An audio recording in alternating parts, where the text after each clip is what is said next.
Buenas tardes, soy Marisela Gómez Serrano, alumna del cuarto cuatrimestre del doctorado en educación en la Universidad IEXPRO. Esta es la primera actividad para la asignatura llamada Seminario de Evaluación y Acreditación.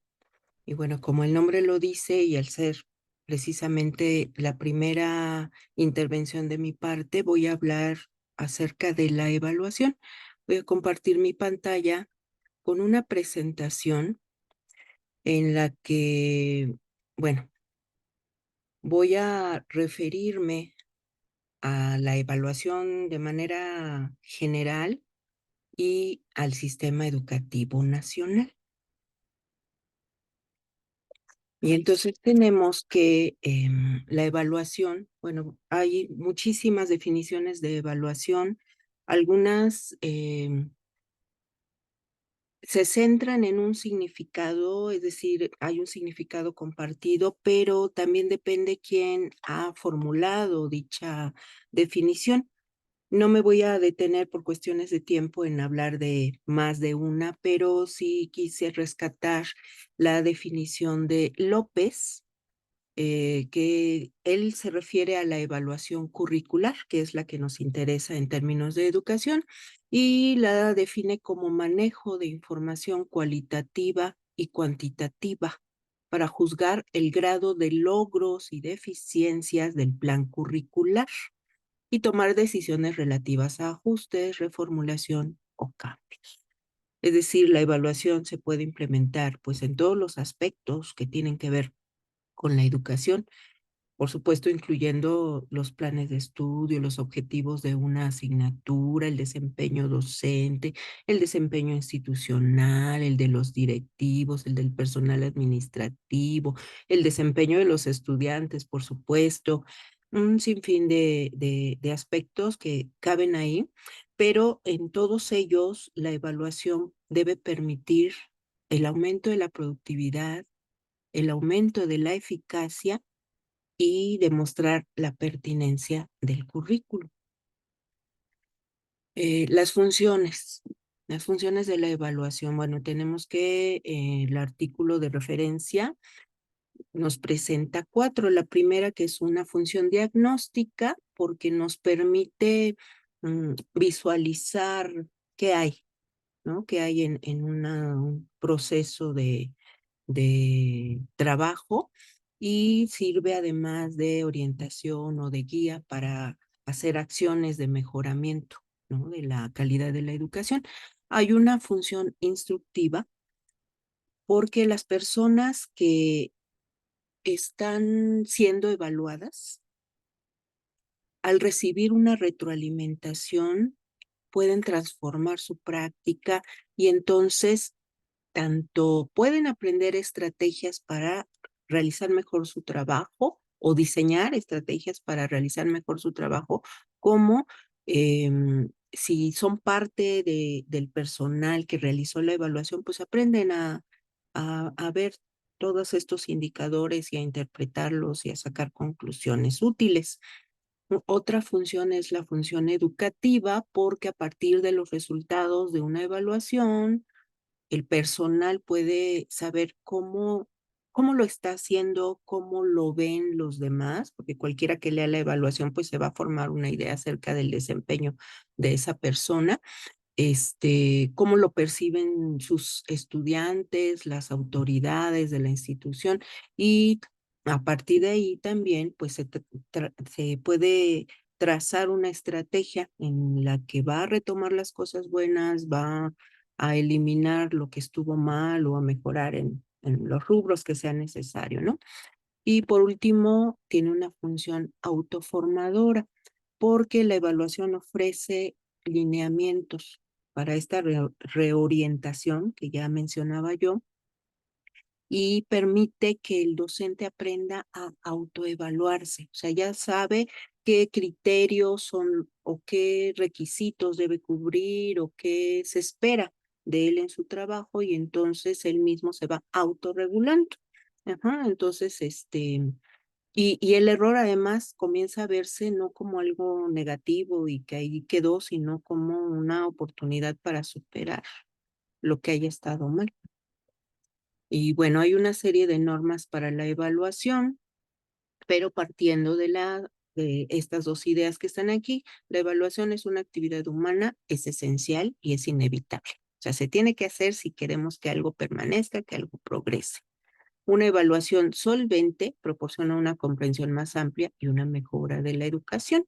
Y para que sea solvente, pues tenemos que permitir o lograr o propiciar que la evaluación sea útil, que sirvan sus resultados, que sea factible, que se pueda realizar, que no se esté pidiendo lo imposible, ¿no? Sino muy plantado en términos de la realidad y lo más objetivo posible, que sea ética, que no sea invasiva, que no dé lugar al castigo o a la segregación o al, a la descalificación y que sea exacta, por supuesto, porque pues si los datos recibidos no son exactos, son aproximados, pues nunca vamos a tener la realidad que queremos mirar para poder cambiar, ¿no? Se distinguen 4 periodos de la evaluación. Esto es una historia un poco larga, pero bueno, más o menos estos periodos tienen estos nombres. El de la medición, que pertenece a los inicios del siglo XX y donde la calidad de la educación está centrada en el rendimiento de los estudiantes. O sea, era medir lo que ellos sabían, lo que ellos hacían, mediante pruebas. El periodo descriptivo que se da durante la Primera Guerra Mundial con las ideas de Ralph Tyler, eh, que diseña un modelo de planificación curricular tecnológico y esta evaluación descriptiva pues permite o se aboca a realizar comparaciones entre los resultados y los objetivos propuestos en un programa de estudios. Uh-huh. O sea, qué tanto se logró, qué tan bien se logró, qué no se pudo alcanzar, ¿no? Una tercera etapa que se llama de juicio, que aparece a finales de los años 50 y está durante los años 70 del siglo pasado, y tiene dos periodos, uno que es el periodo de la inocencia, donde siguen estando presentes los principios de Ralph Tyler, la medición de resultados, uh-huh, y una etapa realista o de realismo, eh, donde la evaluación permite la elaboración del currículum y donde el evaluador es técnico, porque es el que sabe hacer todo este procedimiento evaluatorio, pero además es juez, ¿no? Emite una opinión final, una conclusión.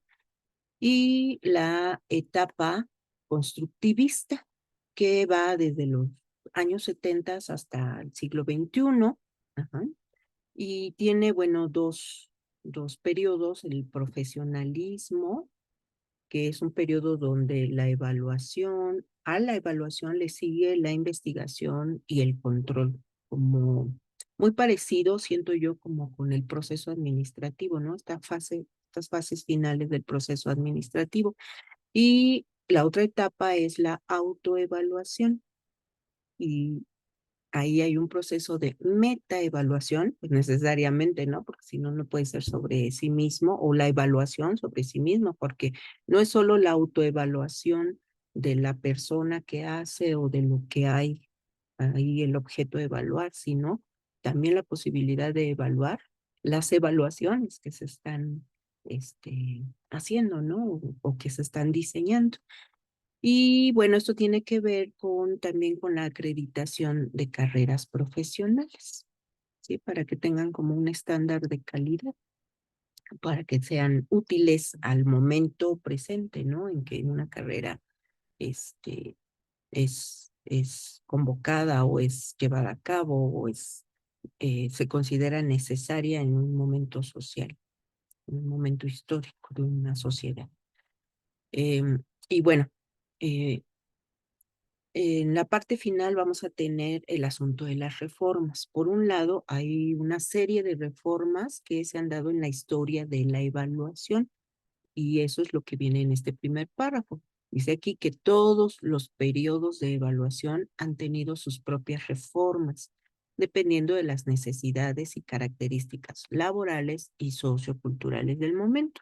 De lo que les decía, si hay cierta necesidad a nivel, ahora ya global, ¿no? De ciertas preparaciones para desempeñarse en ámbitos muy precisos y estos ámbitos están continuamente cambiando.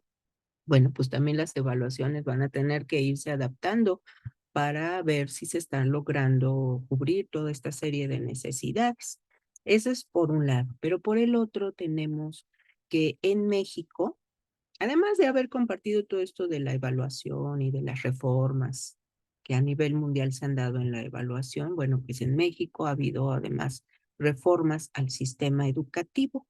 Ajá, y las últimas reformas que se han dado, que son de las que voy a hablar brevemente ahorita, se han dado porque a pesar de que la cobertura educativa se ha ampliado mucho y se habla de que ya hay universalidad en la educación, pues por lo menos en la educación básica, realmente esta ampliación no ha ido de la mano con la calidad educativa.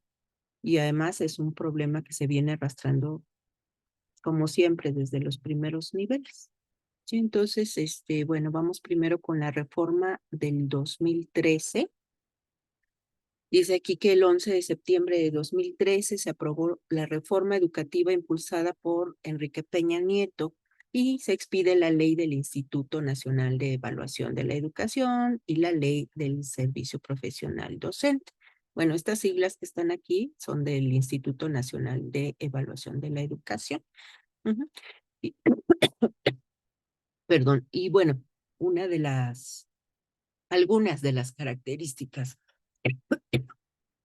disculpen ustedes, de esta reforma son las escuelas eran el centro y estos centros debían tener capacidad de gestión, ¿sí? Tenían que estar también vinculadas con la comunidad en donde cada plantel está inserto. Y tener infraestructura adecuada, equipamiento suficiente para todos los campos del conocimiento que se estuvieran impartiendo, dependiendo, ¿no? El nivel de la escuela y, y, y el tipo, ¿no? Por ejemplo, en cuanto a los bachilleratos, pues dependiendo el tipo de bachillerato, ¿no? Se establece el servicio profesional docente y toda esta onda de las evaluaciones y de las posibilidades de permanencia o de ingreso o de ascenso. Ajá. Una nueva currícula, sí, hubo materias nuevas o materias, bueno, campos de conocimiento que siempre han sido los mismos, pero articulados de distintas maneras. La idea de tomar en cuenta la equidad y la inclusión, algo muy importante. Esto por ejemplo, en términos de inclusión, a lo mejor ya a los alumnos con alguna discapacidad, no tenerlos en una escuela especial, sino incluirlos en una escuela general donde ellos pudieran desenvolverse adecuadamente, donde aprendieran y la gente aprendiera a tratarlos adecuadamente, ¿no? Vínculo escuela-mercado laboral.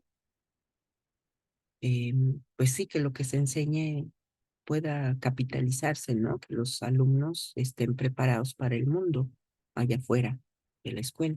La reestructuración orgánica de la SEP, la operación eficiente y transparente del Fondo de Aportaciones para la Nómina Educativa y el gasto operativo. Bueno, estas son cuestiones administrativas que los maestros no, en realidad no manejamos, pero ahí está como parte de esta reforma impulsada por el presidente Peña Nieto.